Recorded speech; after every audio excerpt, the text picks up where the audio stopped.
July 12th, 2024. Utah. A gated community in a quiet suburban neighborhood, tucked behind tall security fences, where law enforcement is usually called for nothing more serious than complaints about loud music or a neighbor's dog barking too long on the front lawn. But on this summer evening, the calm was shattered by a series of deafening gunshots. A shaken resident immediately called emergency services. When deputies entered the house, they were met with a disturbing scene. Lying on the entryway floor was the blood-covered body of 42-year-old Matthew Rastelli. Standing nearby were two people, the homeowner, Tracy Grist, Matthew's mother-in-law, and her son, Kevin Ellis, Matthew's brother-in-law. What stood out immediately was how calm they appeared. No panic, no shaking hands. They confidently told the deputies that what had happened was a harsh but completely justified act of self-defense. According to Tracy and Kevin, Matthew had suddenly forced his way into the house in the middle of the night. They claimed he was carrying a knife and intended to harm everyone inside. Kevin said he grabbed a firearm to protect himself and his mother, then opened fire to stop the threat. Before we start picking this case apart and figuring out what really happened, take one quick second to help out the channel. Hit the like button, make sure you're subscribed, and leave any comment below. It only takes a moment, but it genuinely helps these investigations reach more people and allows me to keep making new deep dives like this one. Done? Great. Let's keep going. At first, the story Tracy and Kevin told sounded believable. An angry relative, a family conflict, a desperate fight to protect innocent lives.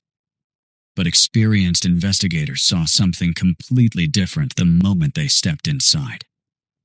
Within minutes of examining the scene, Tracy and Kevin's official version of events was already beginning to fall apart. The deputies noticed details that simply didn't fit the picture of a violent home invasion. First, they looked down at the front doorway. Do you know what this supposedly enraged man, who allegedly came there to attack the family, did before entering? He carefully took off his hiking sandals and neatly placed them against the wall so he wouldn't track dirt through his mother-in-law's house. Think about that for a second. How often does someone who's supposedly about to carry out an attack stop to worry about keeping someone else's carpet clean while running on pure adrenaline? Personally, I've never come across a contradiction quite like that. And the strange details didn't stop there. Investigators stepped outside to examine Matthew's vehicle. It was an old car with a serious mechanical issue. The engine leaked oil badly. Underneath the engine, resting on the spotless driveway, was a carefully positioned piece of cardboard. Investigators would later learn that Matthew had asked his wife ahead of time to put those sheets out for him. When he arrived, he parked with incredible precision so the leaking oil wouldn't leave stains on Tracy's driveway. Even in what would become the final minutes of his life, that was something he had taken the time to think about. You have to admit, those tiny everyday details completely change the entire picture. They point to one conclusion. Matthew came there with peaceful intentions. Someone who worries about keeping the floors and driveway clean isn't showing up expecting to start a violent confrontation. The deputies exchange glances. They're already starting to realize that no one inside that house was defending themselves from an attack. Matthew Rastelli was lured into a trap and shot the moment he reached the front door. This wasn't a split-second act of self-defense. It was a carefully planned setup. But proving that, and understanding how a devoted father became the target of his own family, would require investigators to rewind the story. To find the answer, we have to leave Utah and head to neighboring California, where we'll take a closer look at the inside of a deeply toxic marriage, one where greed, deception, and an obsession with control eventually led to irreversible consequences. To understand what motivated this shocking crime, we need to go back several months to the beginning of 2024 and travel from Utah to California. Our story shifts to the tiny community of Aguanga, home to fewer than 1,000 residents. Our focus is a secluded house sitting at the edge of a dense forest. The nearest neighbors live more than a mile away, and it's perfectly normal to see wild turkeys and even mountain lions wandering through the property. That's where the Restellis lived, Matt and Catherine, whom relatives simply called Kate. Together, they were raising 3 sons, Matt's oldest son from a previous relationship, with whom he regularly spent time riding mountain bike trails, along with the couple's 2 younger sons. Matt was deeply involved in mountain biking, competed at the national level, and by every account was the kind of dad who centered his life around his family. From the outside, it looked like the perfect life. Inside the house, though, constant arguments had become part of the daily routine. Both Matt and Catherine were incredibly stubborn, and disagreements could start over almost anything. But there was one major difference between them. Matt was doing everything he could to save the marriage and keep the family together. Catherine, on the other hand, had already been involved in a romantic relationship with another man for more than a year. At the same time, Kate was playing a very calculated double game. She stayed in regular contact with her relatives back in Utah and gradually built an image of Matt as an unstable and aggressive man. She secretly recorded their arguments on her phone, but there was a pattern. She would provoke the confrontation herself, then send her family only the clips where Matt could be heard yelling, leaving out everything that had happened beforehand. Over time, her relatives became so convinced that he was the problem that, in their family group chats, they gave him humiliating nicknames and even replaced his contact icon with the poop emoji. As I was going through the investigative files, one detail immediately caught my attention.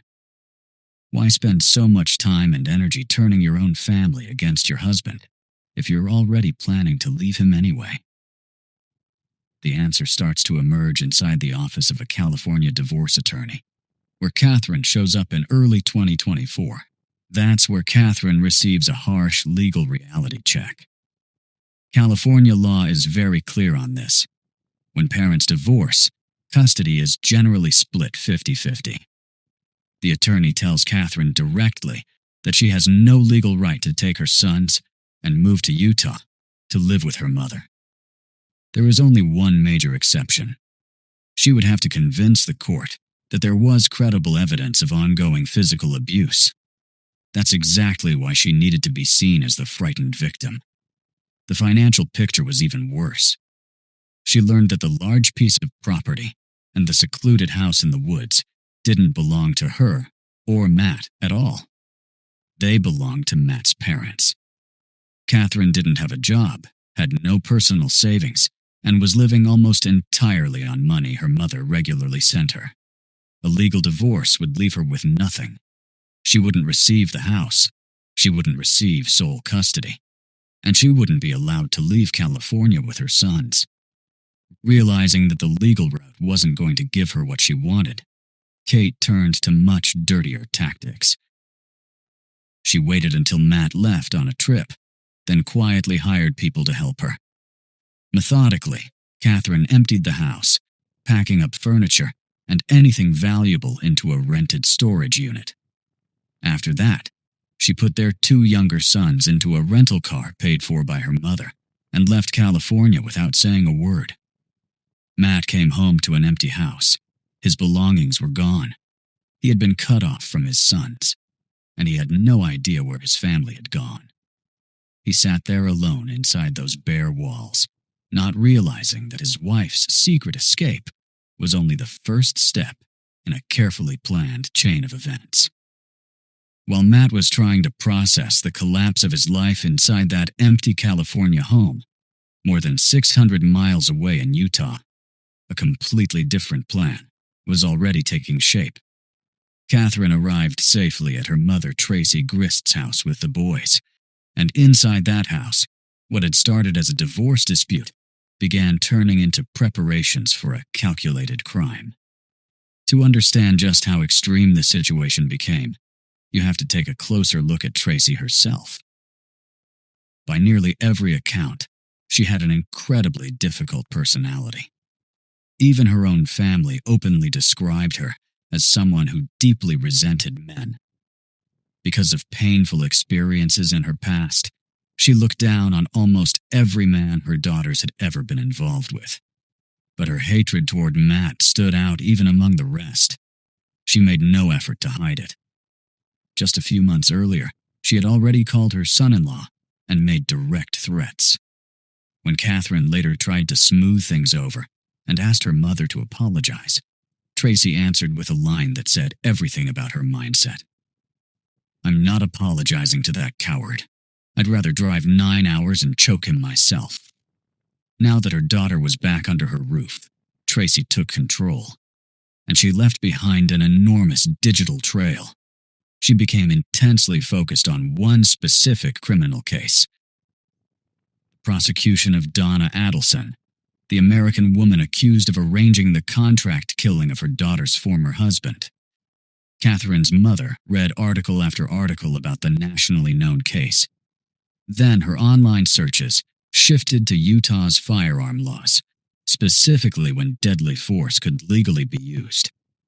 Not long afterward, she also began looking up local cemeteries throughout the area. Do you know what may be the most shocking part of this story? It's not even the plan itself. It's the absolute confidence these people seem to have that they would never be caught. In an era when nearly every online search leaves a digital footprint, they acted as if no one would ever trace it back to them. Around that same time, Tracy ordered a rare tactical military-style knife online, buying what investigators would later believe was a key prop for a future self-defense narrative. But Tracy had no intention of carrying out the plan herself. She needed someone else to do it. And the perfect pawn was sitting in the next room: Catherine's own brother, Kevin Ellis. 30-year-old Kevin didn't have a job. He had been struggling with severe clinical depression and relied almost entirely on financial support from his mother, occasionally asking her for money to support his one real hobby, playing pool. Kevin felt like a burden. During one of the lowest points in his life, he openly admitted to his family that he had been experiencing thoughts of self-harm. Instead of encouraging him to seek immediate professional help, Tracy saw his emotional vulnerability as something she could use. In a conversation with Catherine, she coldly suggested that if Kevin already believed his own future didn't matter, he should first deal with his brother-in-law. From that point on, the two women began systematically shaping Kevin's view of reality. Day after day, they filled his head with terrifying stories, convincing him that Matt was an unstable and dangerous man who would soon come to Utah and attack the family. A depressed, insecure man was gradually being transformed into someone who believed he had to become the family's protector. But to make the ambush work, they needed to know exactly where Matt was at all times. A few days before leaving California, Catherine quietly slipped an Apple AirTag, a small location tracking device, into the trash compartment inside Matt's vehicle. After arriving in Utah, she shared access to the tracker's location with the rest of the family. Before long, they had turned that tracking app into something resembling a twisted reality show. On the digital map, they even replaced the standard vehicle icon with a poop emoji. Then, they repeatedly refreshed the app, watching, in real time, every mile Matt drove, completely unaware that his movements were being tracked. The mechanism was now in motion. The trap was ready. Everyone knew their role. All the conspirators needed now was one final step. They had to convince their target to come to them on his own. Then July 12th, 2024 arrived. Catherine made the next, and most important, move in her plan. She called the husband she had left behind. Her tone was completely different from anything Matt had heard in months. The accusations were gone. The emotional distance had disappeared. Instead, she told him she still loved him. She said she had made a terrible mistake, wanted to make things right, and hoped they could save their marriage. There was just one small obstacle standing in the way of their reunion. Catherine told Matt she had badly twisted her ankle. She claimed she physically couldn't press the pedals and wasn't able to drive the boys back to California. Instead, she asked him to come to Utah and pick them up. Matt was, of course, thrilled. He was ready to leave that very minute. But he suggested something completely reasonable. He offered to buy her a plane ticket or rent a dependable vehicle. The reason was simple. His old car was in terrible condition. The engine leaked badly, and driving nearly 600 miles across multiple states in that vehicle carried a real risk of breaking down somewhere in the middle of the highway. That's when Catherine became strangely stubborn. She insisted that Matt come only in his old car. No flights, no rental car. Do you see why she was so determined? If Matt switched to another vehicle, the hidden AirTag would be left behind in California. The conspirators would instantly lose track of his location. They'd have no way to monitor his movements, and the carefully planned timing of everything would fall apart. Eventually, Matt gave in and agreed to those unusual conditions. A nearly 10-hour drive lay ahead of him. Throughout the entire trip, the two of them stayed in constant contact. Catherine kept lowering his guard. She sent one affectionate message after another, telling him how much she missed him and how excited she was for him to arrive. Matt answered with the same warmth. He was completely disarmed. He genuinely believed he was driving to bring his family home. His mind was so far removed from anything suspicious that the only thing truly worrying him during the drive was his leaking engine. He even texted Catherine himself, asking her to lay several sheets of cardboard on the driveway outside Tracy's house before he arrived. He simply didn't want to stain someone else's property with leaking oil. While Matt kept putting miles behind him, preparations for the final act were already underway inside Tracy Grist's house.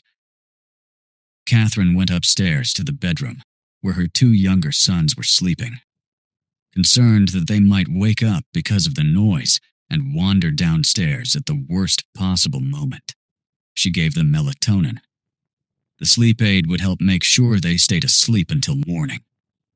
At the same time, downstairs on the first floor, Tracy was preparing the scene.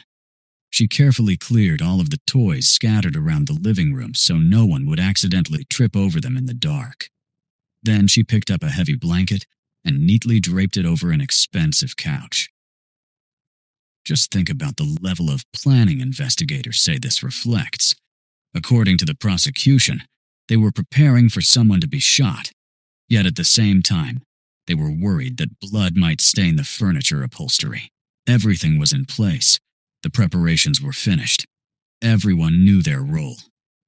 Kevin took his position by the front door. To boost his confidence and, according to investigators, silence any remaining hesitation, he used cocaine. A loaded handgun was already secured to his waistband. The bait had worked perfectly. The target was driving straight into the trap on his own. At 10:06 p.m., Matt pulled up to the house in Utah. The tracking device hidden in his vehicle reported his exact location, and the people waiting inside knew immediately. He had arrived.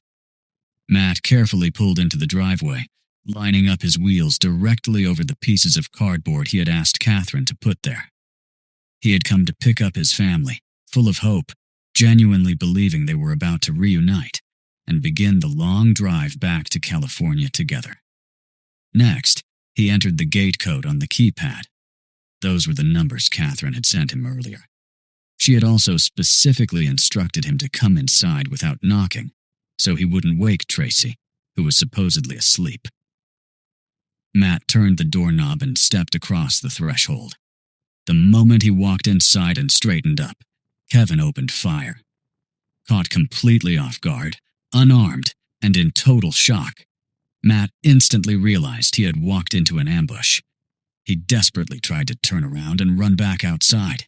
He never got the chance. According to investigators, most of the rounds struck him in the back. He collapsed face down onto the entryway floor, coming to rest on the rug directly in front of the same couch Tracy had carefully covered with a heavy blanket beforehand. At that very moment, upstairs, Matt's own sons remained asleep. The melatonin Catherine had given them earlier had done exactly what it was intended to do. They never woke up despite the sound of gunfire inside the house. Now ask yourself a simple question. How do people usually behave after a genuine, unplanned act of self-defense? They're overwhelmed with adrenaline. They call emergency services immediately. They panic.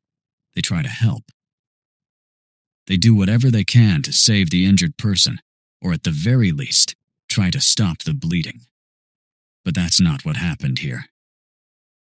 Kevin, Tracy, and Catherine didn't call for medical help after 1 minute. Or 5 minutes. According to prosecutors, they stood over their wounded relative for 9 long minutes, simply waiting for his heart to stop. The call to emergency services happened only because of one unexpected interruption. A neighbor who had heard the loud gunshots in the otherwise quiet neighborhood sent Tracy a text asking if everything was okay. Only after realizing the gunfire had attracted attention and that it could no longer be hidden did Tracy finally pick up the phone. And during that waiting period, investigators say the most important piece of staging took place. Tracy retrieved the tactical knife she had specifically purchased online just days earlier and placed it into Matt's hand. The idea, according to the prosecution, was as simple as it was calculated. Portray Matt as an unstable aggressor and frame the shooting as an act of necessary self-defense. But real forensic science is a lot less forgiving than the kind of scenarios people imagine after watching crime dramas. The experts who examined the evidence dismantled the entire staging almost immediately. Take a look at how implausible this looked from a forensic standpoint. Tracy placed the knife into Matt's right hand. The problem? Matt had been strongly left-handed his entire life. In a high-stress situation, people instinctively use their dominant hand. And there was another problem. The knife itself had been positioned with the blade facing back toward Matt's body. From a physiological standpoint, that's simply not a natural grip for someone preparing to attack. But the strongest evidence came from the medical examiner. One of Kevin's bullets passed completely through Matt's right wrist. The muscles and tendons had been critically damaged within the first moments of the shooting. With an injury like that, it's physically impossible to maintain a firm grip on a heavy object. If Matt had actually entered the house holding that knife in his right hand, the weapon would have hit the floor almost instantly because of the trauma and involuntary muscle response. Investigators documented every one of those details at the scene. What had been planned as a carefully constructed self-defense narrative quickly unraveled, leaving investigators with what they believed was clear evidence of a deliberate crime. While crime scene investigators were downstairs documenting Matt's injured wrist, Catherine was upstairs. The man she had spent 8 years married to had just been killed. You'd expect shock or grief. Instead, Catherine calmly opened Discord and started a video call with a close friend. She pointed her phone's camera toward the entryway floor and gave her friend a tour. "Look, this is where he died." Her friend was reportedly speechless. Then, in the background, Tracy made a comment that only made the moment even more disturbing. She said that if she had known her friend enjoyed dark or morbid things, she would have taken pictures of the body. When I read those investigative reports, I couldn't believe the level of indifference they described. The very next day, While Matt's body was still at the medical examiner's office, Catherine was getting ready to go on a date with another man. Investigators didn't find searches for funeral arrangements in her browser history.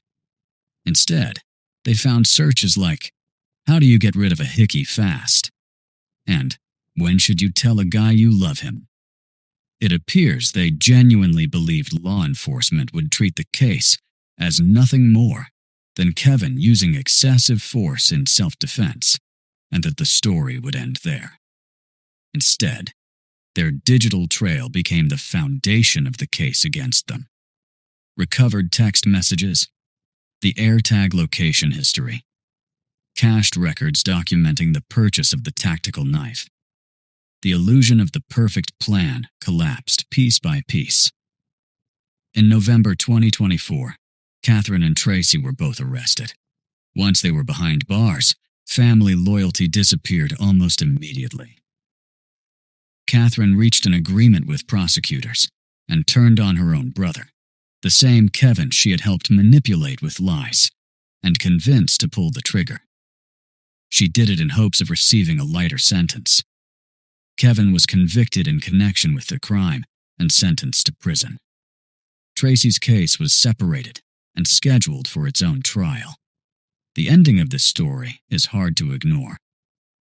During the sentencing hearing, the judge publicly stated that Catherine had never truly acted in the best interests of her sons and had instead used them as tools of manipulation. She received a life sentence, with the possibility of requesting parole after serving 6 years. But perhaps the most significant part of the sentence was something else. The court imposed an extraordinary restriction. Catherine was permanently prohibited from having any contact with her sons, not even through third parties. Complete isolation. The boys were placed in the care of Matt's brother. Today, they're growing up in a safe environment, surrounded by family, including their grandmother, who suffered an unimaginable loss when she lost her son. Catherine wanted total control. She wanted the assets. She wanted sole authority, and she was willing to ignore the law to get it. In the end, her greed cost her everything. Matt paid with his life because he trusted his own family without question. But the truth about what happened to him never stayed hidden beneath that rug in Utah.